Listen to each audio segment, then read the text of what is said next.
మద్యం తాగితే 7 ప్రమాదకర క్యాన్సర్లు వస్తాయి. ఎయిమ్స్ అధ్యయనంతో షాకింగ్ నిజాలు బయటపడ్డాయి. అవేంటో ఒకసారి చూద్దాం.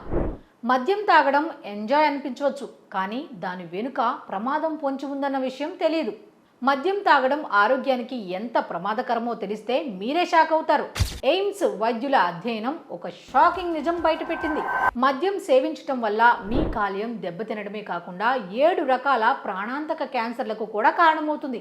ఢిల్లీలోని all India institute of medical sciences AIIMS నిర్వహించిన అధ్యయనంలో 7 రకాల క్యాన్సర్లకు మద్యం సేవించడం ప్రధాన కారణమని వెల్లడైంది. దీనిపై క్యాన్సర్ నిపుణులు మాట్లాడుతూ, మద్యం సీసాలపై రాసిన హెచ్చరికలను ప్రజలు విస్మరిస్తున్నారని, దాని పరిణామాలు తీవ్రమైన వ్యాధుల రూపంలో అనుభవించాల్సి ఉంటుందని హెచ్చరించారు. నిజానికి నేటి సమాజంలో మద్యం సేవించడం ఒక సాధారణ అలవాటుగా మారుతోంది. కొన్నిసార్లు పార్టీలో, కొన్నిసార్లు ఒత్తిడి పేరుతో, కొన్నిసార్లు స్నేహితులతో సరదాగా గడిపే పేరుతో మద్యం తాగడం ఎక్కువైపోతుంటుంది. కానీ దాని పరిణామాలు చాలా తీవ్రంగా ఉంటాయంటున్నారు నిపుణులు.